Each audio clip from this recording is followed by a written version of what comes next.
Então, vou pedir para os irmãos, para que vocês abram a Bíblia de vocês no livro de Isaías, no capítulo 36.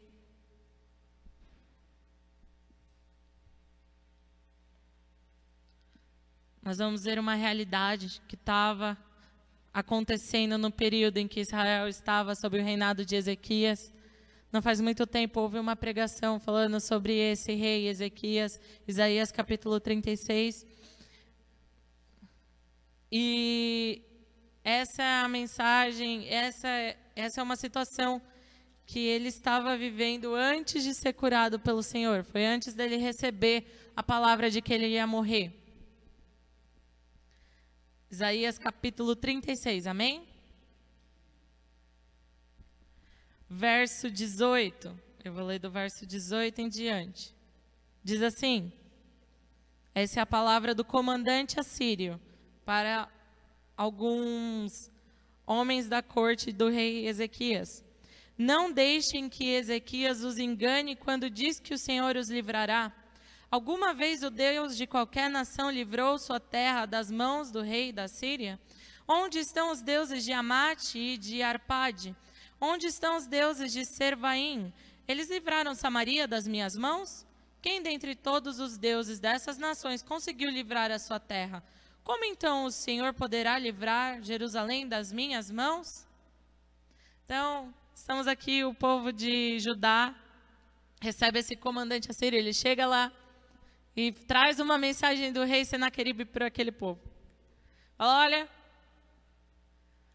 o Egito, vocês podem tentar se aliar, vocês podem tentar fazer um plano B, vocês podem receber uma palavra do alto, falando que Deus vai livrar vocês ou que o rei vai conseguir ajuda divina. Mas não houve um rei de uma nação que a Síria não derrotou. Então, você vai ver aí no verso 22 que o administrador do palácio, Eliaquim, filho de Ilquias, o secretário Sebna e o arquivista Joá, filho de Asaf, com as vestes rasgadas, foram contar a Ezequias o que dissera o comandante. O rei tinha mandado que eles ficassem quietos e eles obedecem.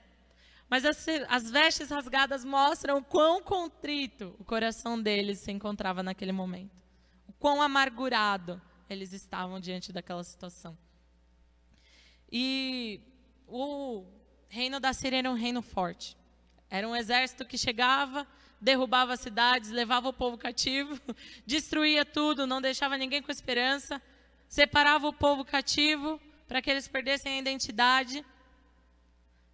E eles já estavam prontos para levar Judá igual tinham feito com o povo de Israel. Israel, lembra que dividiu o povo de Judá, o reino de Judá e o reino do norte, o reino de Israel. O reino do norte já havia sido levado e o povo do sul estava com a sentença decretada. Eles estavam confiando no Senhor, mas o rei da Síria falou: não adianta não. Não importa o quanto vocês esperem. Eu vou chegar e quando eu chegar, eu vou levá-los. E não há quem os livre da minha mão. E os oficiais então rasgam as vestes, eles correm para falar para o rei as palavras do que tinha acontecido. E Ezequias então manda uma mensagem para Isaías, o profeta. Ele não se desespera nem nada. Fala: vamos escrever uma mensagem agora para Isaías, para falar com o Senhor. E embora eles fossem buscar uma palavra de Deus, como nós vamos ver no capítulo 37, as palavras que ele fala a Isaías demonstram o quão amargurado e quão angustiado eles estavam. Isaías 37, verso 3, fala assim: essa é a mensagem do rei Ezequias para Isaías. Assim diz Ezequias: hoje é dia de angústia, de repreensão e de vergonha, como uma criança está a ponto de nascer e não há forças para dá-la à luz. Talvez o Senhor, o seu Deus, ouça as palavras do comandante de campo, a quem o Senhor, o rei da Síria, enviou para zombar do Deus vivo, e que o Senhor, o seu Deus, o repreenda pelas palavras que ouviu. Portanto, ore pelo remanescente que ainda sobrevive. O Senhor e o seu Deus. Eu já não tenho mais esperanças, Isaías. Não tenho mais resposta para dar para o povo, para aqueles que estão aguardando um avanço, uma palavra minha. Em outras palavras, é isso que ele está falando. Agora só o Senhor pode se defender. porque Senhor, nosso Deus é um Deus vivo. Ele estava lá, ele ouviu as palavras de zombaria que foram proferidas contra ele. Eu não tenho forças mais, Isaías. Ora, eu não consigo nem orar. Ora você. Fala com Deus você. Veja com o Senhor se Ele pode livrar de nós, o remanescente do povo escolhido. Se Ele vai poder nos livrar, se Ele vai poder colocar as mãos sobre nós. E aí, Deus toca então e faz com que esse comandante assírio tenha que correr para a cidade de Laques, onde o rei Senaqueribe estava. E aí lá eles vão começar com... Ele vai se encontrar com o rei numa cidade chamada Líbina. E aí o rei Senaqueribe vai ouvir que o Egito está se preparando para atacá-lo. E ele rapidamente já manda outra mensagem para o rei de Judá. Chega logo a mensagem dele e nós vamos ler o que ele fala. Isaías 37, verso 10. Olha só as palavras que o rei Senaqueribe envia para o rei Ezequias. Verso 10. Digam a Ezequias, o rei de Judá, não deixe que o Deus no qual você confia o engane, quando Deus diz, Jerusalém não será entregue nas mãos do rei da Síria. Com certeza você ouviu o que os reis da Assíria têm feito a todas as nações e como as destruíram por completo. E você acha que se livrará? Acaso os deuses das nações que foram destruídas pelos meus antepassados os livraram? Os deuses de Gozã, de Arã, de Rezef e os descendentes de Éden que estavam em Telassar? Onde estão o rei de Amate, o rei de Arpade, o rei da cidade de Servaim, de Ena e de Iva? Senaqueribe provavelmente já sabia que Ezequias já estava nervoso com aquela mensagem que ele tinha mandado antes. Porque essa foi a intenção de mandar o comandante, para assustá-los, para espalhar o terror entre a nação, para fazer com que o povo ficasse desesperado. Né? Alguma semelhança com os dias de hoje? Talvez. E então, quando o povo está ali esperando uma resposta de Isaías, que está consultando o Senhor, Senaqueribe manda logo outro. O Senhor responde para eles antes para não ter medo, mas Senaqueribe logo envia outra mensagem. Parece até um enviado de Satanás mesmo, né? Fica acrescentando mensagens de terror para não deixar que o povo crie esperança, para que o povo não consiga confiar. E dessa vez Ezequias corre com a carta na mão para o templo. Antes de falar com Isaías, antes de falar com o profeta de Deus, ele corre até a casa do Senhor para apresentar perante Deus a situação que tinha sido imposta para ele. E nós vamos ver um pouquinho disso. Por que nós estamos vendo tudo isso? Deus está montando um cenário para que a gente compreenda aquilo que estava acontecendo, o sentimento que o povo de Judá estava tendo naquele momento. E então Deus vai começar a falar conosco sobre os dias de hoje. Mas aguarde um pouquinho, vamos estruturar aquilo que o Senhor tem para nos passar hoje. Olha só a oração de Ezequias, a partir do verso 15, diz assim, e orou, o Senhor dos exércitos, Deus de Israel, cujo trono está entre os querubins, só tu és Deus sobre todos os reinos da terra. Tu fizestes os céus e a terra, dá ouvidos, Senhor, e ouve. Abre os teus olhos, Senhor, e vê. Escuta todas as palavras que Senaqueribe enviou para insultar o Deus vivo. É verdade, Senhor, que os reis assírios fizeram de todas essas nações e de seus territórios um deserto.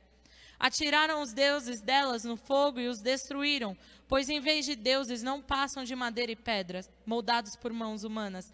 Agora, Senhor, nosso Deus, salva-nos das mãos dele, para que todos os reinos da terra saibam que só tu, Senhor, és Deus. A oração desse rei diz tudo. E ela mostra o seguinte para nós. Quem não tem Deus, enfrente as situações, enfrente a problemas, não tem temor, continua sem temor e continua boa semana. E esse rei, Senaqueribe, ele é a figura literal de uma pessoa ímpia. Ah, jura? É uma pessoa que não teme a Deus. Ele insulta a Deus. Ele blasfema contra Deus. ele compara Deus com deuses falsos. Ai, ele devia de ter lido algumas palavras do Pentateuco, não é mesmo? Que Deus fala, eu odeio quem serve Deus falso. Eu odeio, eu abomino quem serve a deuses falsos. E então o Senaqueribe vem e compara Deus com Deus falso. Nós que servimos a Deus, quando a gente vai lendo tais palavras, a gente vai ficando nervoso, né? A gente vai lendo e vai criando aquela revolta no nosso coração de tipo, rapaz, você pode falar de qualquer pessoa, menos de Deus. Ai, se fala do meu Jesus, não é mesmo que a gente fala? Pode falar mal de qualquer pessoa, mas falou de Jesus, acabou. A amizade que tinha foi cortada. Não tem mais uma continuação daquilo. E o rei Senaqueribe, então, ele faz tudo isso.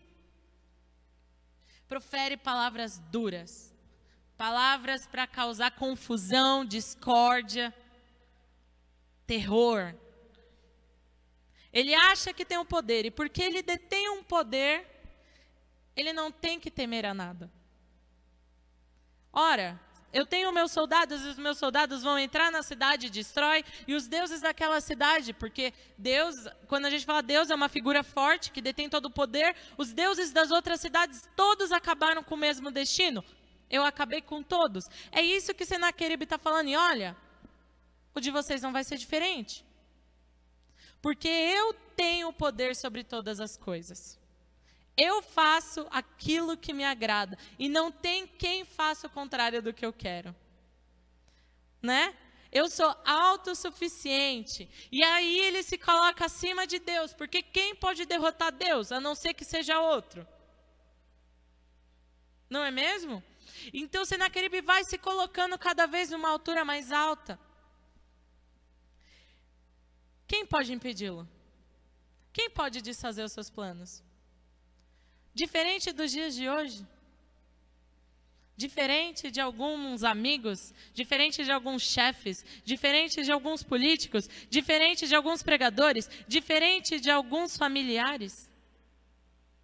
Quantas pessoas nós conhecemos que se colocam na mesma posição de Deus? E ainda como se não bastasse, o seu próprio discurso arrogante, muitas vezes vem nos confrontar sobre o Deus que nós servimos.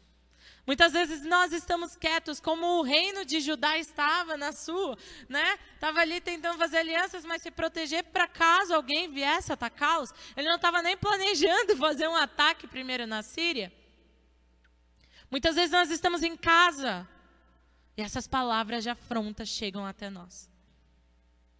E muitas vezes, nós vemos, nós ouvimos, falas políticas, noticiários da televisão, Facebook, né? YouTube, ligações, grupos de WhatsApp, comportamentos ao nosso redor de pessoas que são exatamente igual a Senaqueribe. Isso nos entristece. Principalmente quando são pessoas que você fala, nossa, já passou por tanto e ainda não aprendeu. Nossa, Deus livrou, eu orei, eu levei o nome na igreja, né?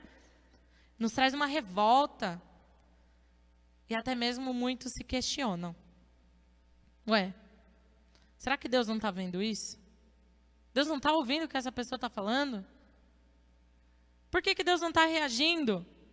E aí nós muitas vezes nos sentimos como Davi, lá no Salmo 10. Vamos dar uma puladinha lá?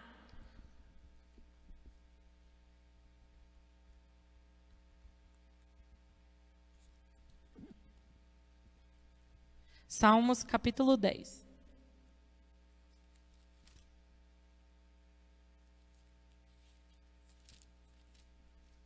Versículo 1 diz assim: Senhor, por que estás tão longe? Por que te escondes em tempos de angústia? Em sua arrogância o ímpio persegue o pobre, que é apanhado em suas tramas. Ele se gaba da sua própria cobiça e em sua ganância amaldiçoa e insulta o Senhor.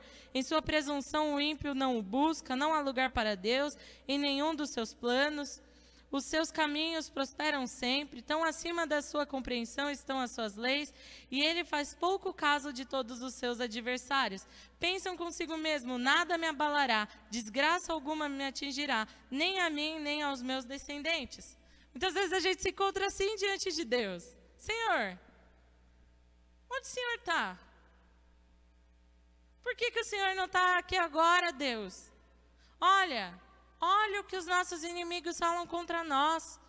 Olha o que essas pessoas estão falando, se levantando para se opor ao Evangelho, para se opor aos mandamentos. Parece que tem gente que tem o prazer de ouvir a palavra, não pode, a gente não deve, Deus não gosta. Aí a pessoa faz de birra, para falar, pode sim, não aconteceu nada, não caiu um raio na minha cabeça. Não há doença que me abata. Olha só, estou prosperando, a conta bancária só aumenta. Não há nada que me toque. Vocês ficam perdendo tempo seguindo um monte de regra de Deus aí, não sei porquê, olha a minha vida e olha a sua. Não é mesmo? Outros então estão como o Salmo 73. Salmo 73, versículo 2. Algumas páginas aí para frente.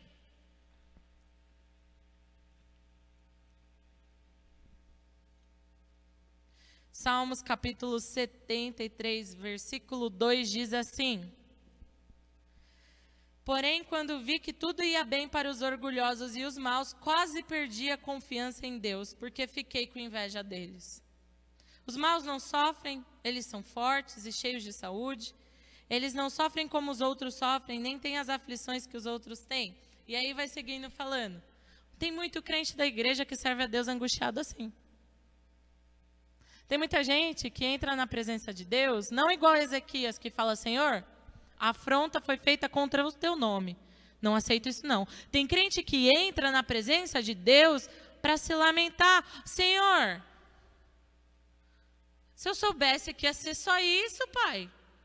Como assim? Então vamos embora. Vamos fechar as igrejas, gente. Estamos perdendo tempo. Misericórdia. Estamos aqui quanto tempo na igreja? Olha só o fulano. Olha a vida do ciclano, olha o bem mais novo que o fulano adquiriu. Tem muito crente dentro da igreja que faz só esse tipo de oração diante de Deus. Não há mais uma revolta no coração, não há mais aquela tristeza da pessoa estar perdida e estar cada vez mais cega, porque a pessoa que se afunda cada vez mais no erro está cega, cada vez mais cega e dura de coração, como o Faraó. Mas a pessoa já está orando para Deus fazer com que ele seja igual àquele ímpio lá fora. Tem gente que está pedindo para Deus abençoar o trabalho que só pessoas ímpias têm. Que só pessoas que não servem a Deus podem trabalhar. Tem crente que está trocando as coisas de Deus porque está com os olhos não fixos em Deus, mas fixos nas pessoas ao redor que estão conseguindo acumular bens. E estão se espelhando nelas, quando a Bíblia fala que nós somos a luz do mundo. Quando nós nos espelhamos em trevas, não há luz em nós.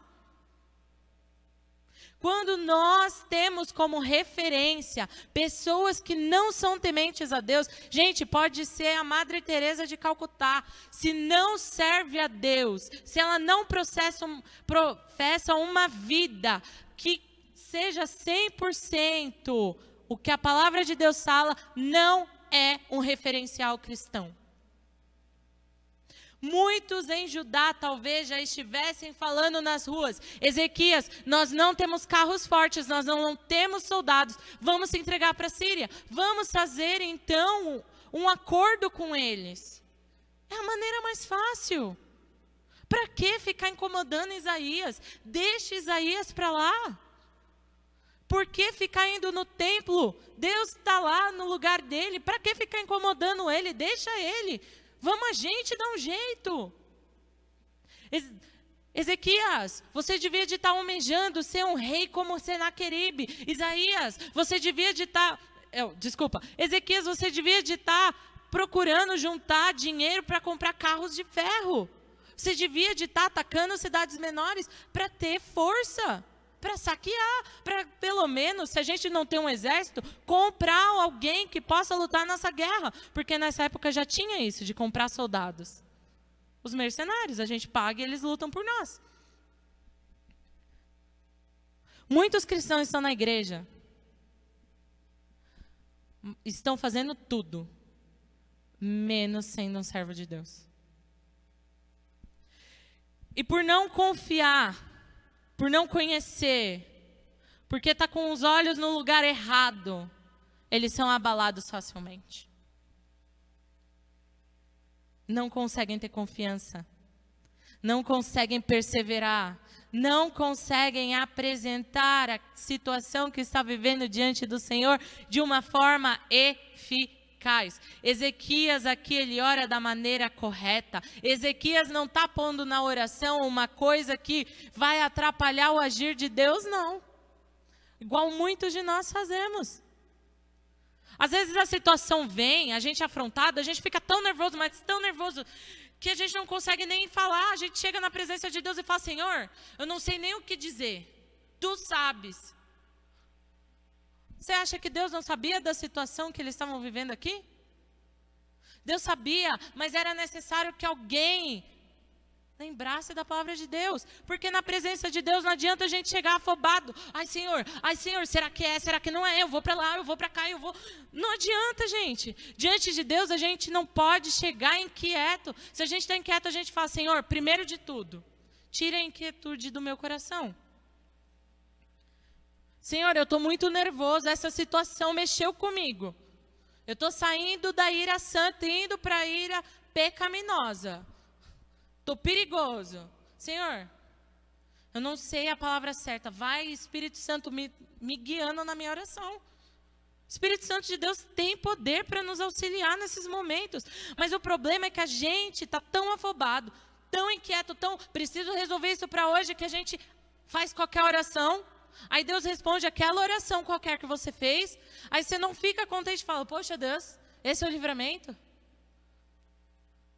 Ou então a gente joga tudo nas costas de outro. Ezequias entendeu que ele precisava comparecer perante Deus também. Isaías estava fazendo o papel dele como profeta da nação, mas era necessário que o rei se colocasse de joelhos na presença de Deus. Ele, como líder, como aquele que estava à frente, respondendo, lutando pelo povo, tomando decisões, ele precisava estar diante de Deus. E aí, isso que é maravilhoso, é isso que eu amo, porque quando a gente ora com fervor, Deus responde. E não demora em responder nossa oração quando nós oramos com fervor, porque quem ora com fervor, ora corretamente, ora pedindo a coisa certa. Quem ora com fervor, tem uma vida de fervor de oração, sabe aquilo que fala na oração. Não chega afobado. E tem sabedoria naquilo que vai falar. E olha só, porque Ezequias teve sabedoria diante da presença do Senhor, Deus então manda uma mensagem através de Isaías, filho de Amós, a Ezequias. E você vai acompanhar comigo a resposta de Deus, porque nós estamos chegando então nessa parte de Deus ninguém zomba. Versículo 21 diz assim: assim diz o Senhor, Deus de Israel: ouvi a sua oração acerca de Senaqueribe, rei da Síria. Esta é a palavra que o Senhor falou contra ele. A virgem cidade de Sião despreza e zomba de você. A cidade de Jerusalém meneia a cabeça, tipo, sabe quando a pessoa faz tipo?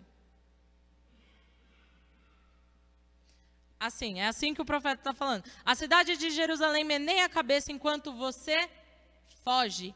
De quem você zombou e contra quem blasfemou? Contra quem você ergueu a voz e contra quem levantou seu olhar arrogante? Contra o Santo de Israel. Sim, você insultou o Senhor por meio dos seus mensageiros, dizendo: com carros sem conta, subiu aos mais elevados e inacessíveis cumes do Líbano, derrubei os seus cedros mais altos e os seus melhores pinheiros, entrei nas suas regiões mais remotas, na melhor parte da sua floresta, em terras estrangeiras, cavei poços e bebi água, com a sola dos meus pés sequei todos os riachos do Egito. Você não soube que há muito tempo eu já havia ordenado, que desde os dias da antiguidade eu já havia planejado? Agora eu o executo e faço você transformar cidades fortificadas em montões de pedra. Os seus habitantes, já sem forças, desanimam-se envergonhados, são como pastagens, como brotos tenros e verdes, como capim no terraço queimado antes de crescer. Eu, porém, sei onde você está, quando sai e quando retorna, e quando você se enfurece contra mim. Em algumas Bíblias vai falar sei o quanto você me odeia. Sim, contra mim você se enfurece, contra mim você se odeia. O seu atrevimento chegou aos meus ouvidos. Por isso porei o meu anzol em seu nariz e o meu freio em sua boca, e farei você voltar pelo caminho por onde veio. Aí Deus vai dar um sinal para o rei Ezequias para mostrar que a palavra de Deus ia acontecer, mas nós vamos pular para o verso 33, porque Deus continua falando ainda acerca do rei da Síria. Ele não entrará nessa cidade, não atirará aqui uma flecha sequer, não virá diante dela com escudo, nem construirá rampas de cerco contra ela. Pelo caminho por onde veio voltará e não entrará nessa cidade, declara o Senhor. Eu defenderei essa cidade e a salvarei por amor de mim e por amor de Davi, meu servo. Então o anjo do Senhor saiu e matou 185.000 homens no acampamento assírio. Quando o povo se levantou na manhã seguinte, só havia cadáveres. E aí, legal do final desse capítulo é que vai falar sobre o fim desse rei tão poderoso, tão, forte. Ele acaba sendo morto pelos próprios filhos. Que fim triste. Porque o fim de quem não serve a Deus é sempre um final triste. Embora a televisão coloque uma estrela foi para o céu, mais um anjo cantando no coral, agora vai fazer show para todos que estão no céu, a gente sabe que quem não serve a Deus não tem um desfecho bonito. Não tem como. Porque, mais uma vez, veremos a diferença entre o justo e o ímpio. Há uma diferença muito grande. Quando nós servimos a Deus, quando nós somos fervorosos, quem pode contra o Senhor que nós servimos? Quem pode se levantar e declarar que vai fazer algo quando o nosso Deus fala que não, que chega? Não tem ninguém. Mas nós nos esquecemos porque colocamos em nossas mentes um discurso decorado de que Deus é amor. Deus não é só amor, Deus é um guerreiro justo que zela pelo povo dele. E se for necessário, Deus vai para a guerra para lutar em favor de nós. E Deus, ele não está preocupado, gente, quando as pessoas se levantam contra a nossa vida, a forma que vai aprender a lição de que fez errado. Às vezes a gente quer que Deus nos faça justiça, mas a gente fala, Senhor, não seja tão duro com fulano. Dá uma maneirada, Senhor, sabe? Vai com calma. Bate muito forte, não. Sabe, Senhor, não toca tão forte. Não, deixa Deus fazer justiça. Porque a justiça de Deus é a justiça perfeita. Quando Ele se levanta, gente, é porque Deus já deu muita chance para se arrepender. Senaqueribe aqui, Deus está falando que deu a permissão e o poder para que ele fizesse acontecer aquilo que ele fez às outras nações. Mas isso engrandeceu o coração dele, ele estava cheio de si, se colocou no lugar que não pertencia a ele. E foi o motivo da ruína. E isso acontece com aqueles que zombam de Deus, porque Deus não deixa zombar, não. Nosso nome pode não ter muito valor, não, para o homem, mas o nome de Deus é um nome santo. Tem que ter reverência para falar dele. As pessoas estão achando que com Deus pode qualquer coisa. E chama a gente agora a descobrir uma nova expressão para nós cristãos que acreditamos e falamos da verdade do Evangelho. Somos os milicrentes. Somos milicrentes também agora, pastor. Milicrente porque a gente fala da verdade e a verdade incomoda Satanás. E aí Satanás não fica contente e levanta o exército que ele tem de pessoas oprimidas e escravizadas para vir nos afrontar. Somos milicrentes sim, então, mas nós depositamos a nossa confiança no Deus soberano, que vai trazer justiça sobre essa terra. E se há alguém achando que detém muito poder para fazer acontecer conforme quer, tadinho, nós vamos rir daquilo que Deus vai fazer. Porque chega o tempo em que o pecado alcança uma altura que incomoda no céu. O Senhor falou para Senaqueribe aqui: eu ouvi, as suas palavras chegaram a mim. Não está incomodando agora só o meu servo, não. Está me incomodando agora. Agora eu vou tomar atitude. Mas quando o Senhor toma atitude, gente, não tem mais volta. É a mesma coisa que acontece contra o rei do Egito. Pode ir, Moisés. Vai, Moisés. Leva o povo todo com você. E aí sai atrás. Sai atrás. Vamos buscar eles. Vamos agora caçar esse povo no deserto. Até que vê os... Gente, estava vendo Deus protegendo o povo com uma nuvem, sendo fogo à noite. Estava vendo quantas coisas aconteceram no Egito, mas estava lá, com o coração cada vez mais duro, cada vez mais duro, cada vez mais duro. Até que Deus tomou uma atitude de pôr fim àquilo. Fechou as águas. O rei do Egito não gritou: ai, me arrependi, não devia. Não. Porque chega uma hora que o pecador, quando ele insiste tanto no erro, ele afasta o Espírito Santo. E quando o Espírito Santo de Deus se afasta da gente, não tem mais quem convence a gente do pecado. Aquela pessoa não vai se arrepender, aquela pessoa não vai voltar atrás, aquela pessoa não vai pedir perdão. Já é tarde demais. Por isso que nós devemos aprender a sermos como Ezequias, que não se abala pelas más notícias, que não se deixa amargurar pelo que os outros vêm falando para nós, mas ele corre para o lugar onde ele sabe que a segurança e o auxílio vêm. E Deus vai responder. Então a palavra de Deus para nós, nesse ano de 2020 que está se finalizando, no ano de 2021 que vai se iniciar, é que nosso Deus é um Deus verdadeiro e dele ninguém pode zombar. Amém? Então nós sejamos firmes e fortes, porque eu creio que o Senhor, nesse ano de 2021, vai trazer para a nossa nação um conserto.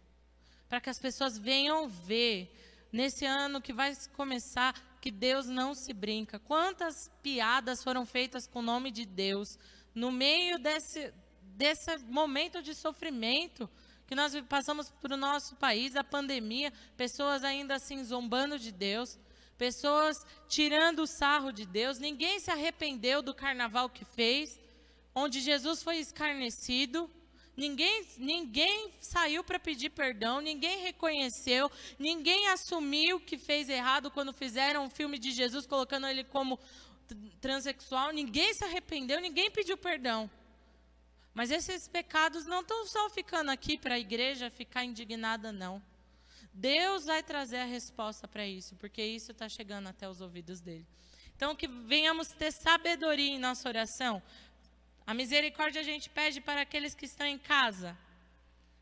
Correção a gente pede para quem está no pecado. Amém?